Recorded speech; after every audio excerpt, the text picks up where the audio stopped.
Hey guys, HDvee here and welcome to a brand new video. Today we're going to be doing a full guide breakdown on how to get the new shiny statues in Pokemon Brilliant Diamond and Shining Pearl. Now these statues are very useful because they make certain species of Pokemon appear a lot more frequently in the different hideaways in the underground for Brilliant Diamond and Shining Pearl. So very useful if you're trying to get a certain Pokemon for your team, or you're trying to find the starters in the post game, all that good stuff. We're going to show you how to do it today. So if you're excited for the video, as always, make sure to drop a like down below, leave a comment, subscribe if you're brand new. With all of that out of the way, let's get into the video. So let's start off with the basics. How do you actually get in the underground in Pokemon Brilliant Diamond and Shining Pearl? We can actually do it very early on in the game. As soon as you help Cheryl through Eterna Forest and you make your way into Eterna City, you go to this house here located on the right of the Pokemon Center, and it should be saying Underground Man's House, digging down for adventure.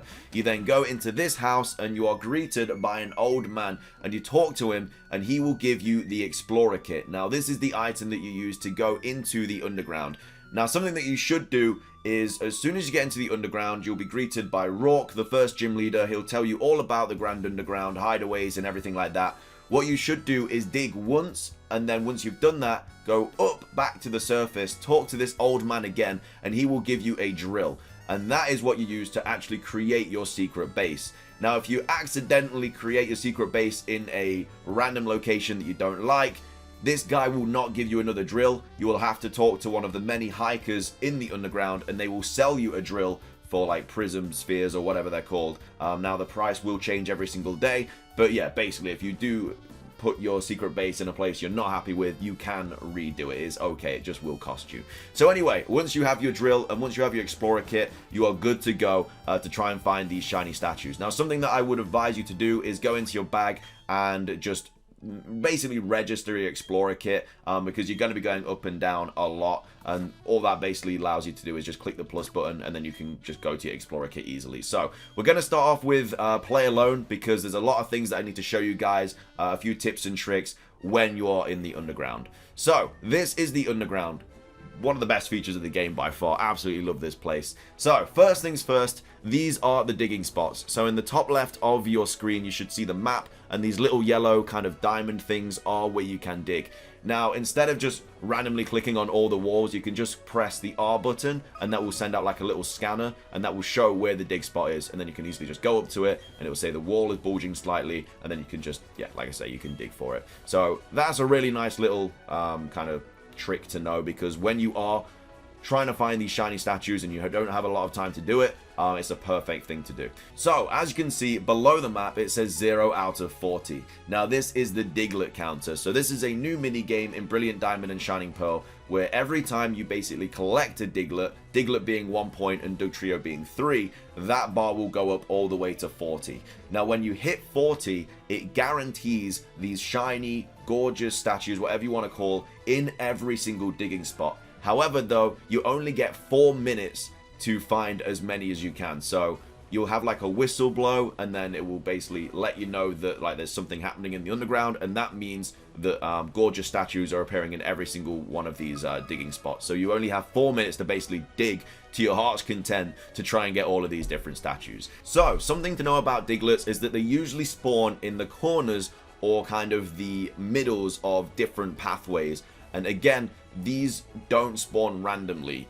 They are all in like certain sets and positions, but they only have like a so much percentage chance of spawning every single time. So I would advise you to find like a nice little corner spot with loads of hideaways and loads of different angles and stuff. This is right in Eterna City, and this is where my secret base is. I just think it's a really, really good spot because you can easily reset the Digletts. There's loads of corners, usually quite a few digging spots. As you can see, there's a Diglett right there, and we are now on 1 out of 40. So something that's very, very useful is if you then go and reset the hideaway. So if you go into like your secret base or you go into a hideaway, it will then reset the Diglett spawn, and then you can go out and then you can go back in, and then basically Digletts will most likely spawn again. But of course, this can be a very, very time-consuming process because you have to find 40. So let's go get some people to help us. Now, what I mean by this is when you're going into the underground, instead of playing alone or doing local communication, play through the internet. Because what this means is when you go into an underground server or lobby, every single time one person in that lobby finds a Diglett, it all adds together to that 40 total. So if you're in a lobby with like 6 people and they're all trying to find Digletts like constantly, you're going to find that you're hitting 40 really, really quickly. So I've just gone back into the underground. It says 0 out of 40, but that should increase hopefully very, very soon to a much larger number than 40. As you can see, straight up to 18. And now every single time one person finds a Diglett in this lobby, it will keep going up. So really, really useful because you're not on your own trying to find Digletts. Because on your own, this will take you like 20 minutes to do. As you can see, it's just shot up to 21. So somebody has just got a Dugtrios, now on 22. And I'm just running through the secret bases, well, through the underground. So very, very useful to be online. Again, you can just do it on your own, but it's just so much more of a time-consuming process. I would 100% advise you to do it online. So what I'm going to do here is get the 40 Digletts and then show you basically what happens once you get the 40 Digletts. Now we're getting close to the total of 40 that we need for the Diglett minigame to activate. This is something else that I would advise you to do when you're coming up to that total.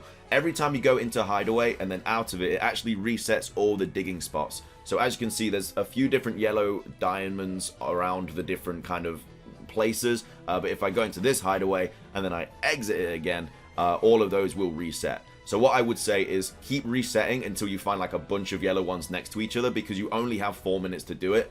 You're gonna want as many digging spots as possible, because that will allow you to get as many gorgeous statues as you can.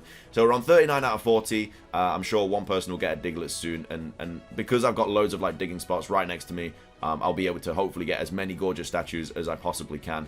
Again, when you're trying to dig, press the R button, because it will send out this little kind of I don't even know what it's called, like a sensor or something. But anyway, let me get this Diglett, and as you can see, I've just hit 40 out of 40. Something good may happen in the Grand Underground. So now gorgeous statues are confirmed to appear in every single one of these digging things. So I'm going to use that sensor thing, click on the wall and start digging. Now I'm going to put something on your screen right now. This is kind of the method to get a statue every single time, because when you're digging, of course, if you're used to this game, you'll know that you can only dig so much before the whole thing collapses. But if you're new to it, basically, the more that you smash the kind of digging thing, you have like a crack that goes across the top of the screen.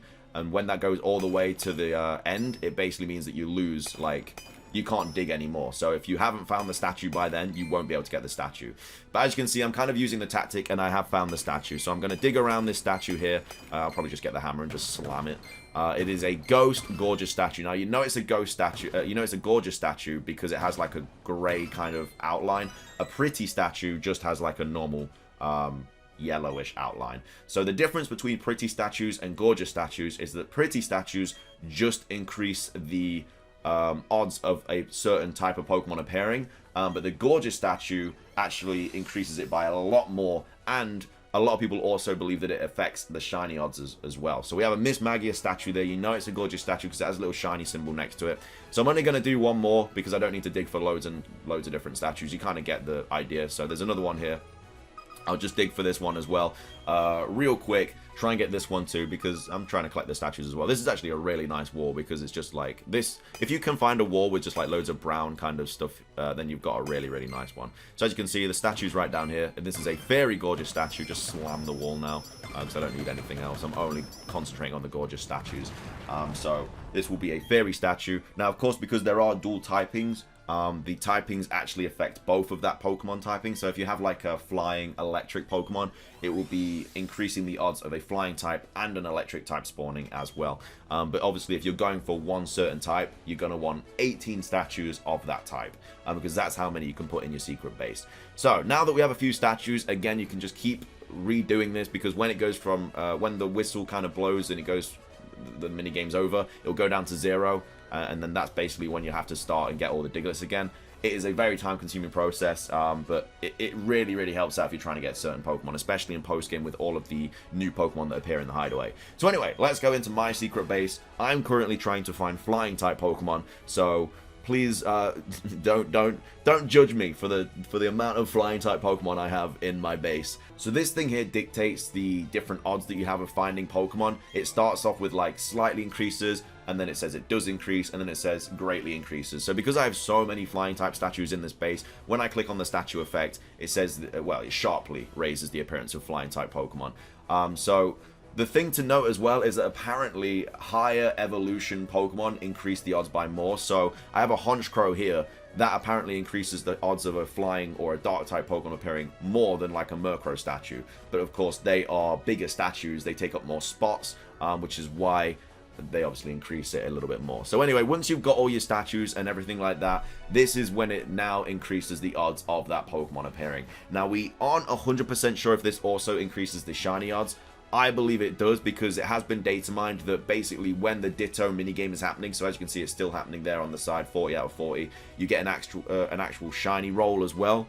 But we don't know if these gorgeous statues also increase that as well. So anyway, you then go into a hideaway where you know that certain type of Pokemon spawns. So I've gone into this hideaway because I know Hoot spawns here. And as you can see, I've walked into basically a Hoot den, and there are a bunch of different Hoot popping up. And wondering what I'm doing here. So that basically concludes what the shiny statues do. Again, could be linked to shiny odds. I do have a little bit of a theory that we'll go over in a later video about how these could affect it and everything like that, because there is definitely more than meets the eye about these. As you can see, there's just so many flying types just chilling, like loads and loads of Hoot. And again, you can just constantly reset this hideaway and go in and out, and it will just constantly refresh the spawns and stuff. So that's basically everything that you need to know for trying to get these shiny statues in Pokemon Brilliant Diamond and Shining Pearl. Again, they're very, very useful to get. Definitely advise it if you're trying to complete your Pokedex or get certain Pokemon to appear, or again, try and get all the starters, because once you beat the game and you're in post-game, every single starter Pokemon appears up until Generation 4. So it's really nice to have the statues for them. Again, we're not sure if it changes the shiny odds. We'll have to wait and see. But that is going to be my breakdown of everything for shiny statues in Pokemon Brilliant Diamond and Shining Pearl. Again, use the guide that I had on the screen for digging, because it would just help a lot more instead of you just randomly digging in loads of different spots.